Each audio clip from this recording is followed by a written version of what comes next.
The universal law of correspondence brings to our attention that how we correspond to ourselves within ourselves is how we will correspond to everything outside of ourselves. It's all about patterns and how they repeat themselves. As within, so without. As above, so below. This law is all about our emotional state, our positive or negative emotions that trigger our reaction towards the world. The very same emotions that influence our vibration. The majority of us tend to run from our emotions, not wanting to face what we are feeling or why. But running from our feelings only runs us straight into a brick wall.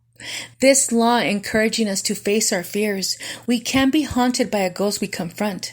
Facing our emotions will help us into changing our perspective on everything that makes us emotionally unstable.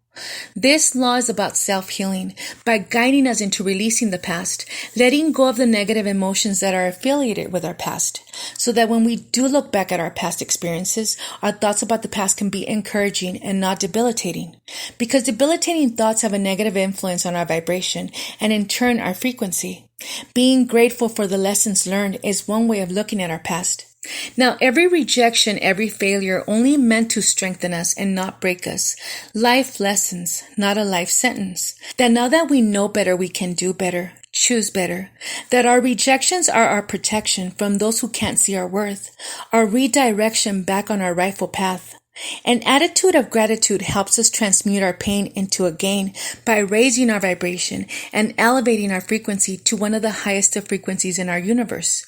The key to our inner peace is learning to forgive ourselves for all our past failures, relationships, friendships, and any personal mistakes.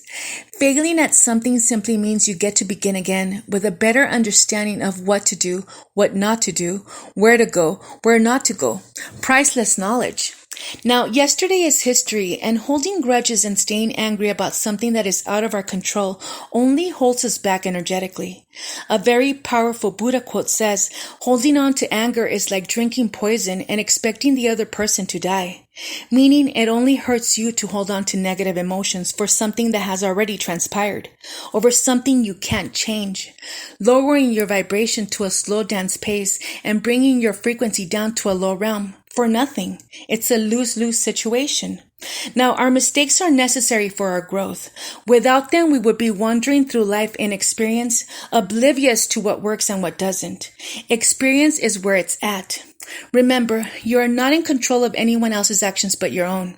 You can decide to be unbothered by everyone who has ever hurt you or rejected you, or you can be disappointed and triggered by everyone who reminds you of the past. It makes no sense but nonsense to hold others accountable for another's actions. It's an unrealistic filter to see life through. So remember, our emotions are the driving force behind our frequency, and dismissing our emotions, neglecting our emotional state should never be an option. The universal law of correspondence.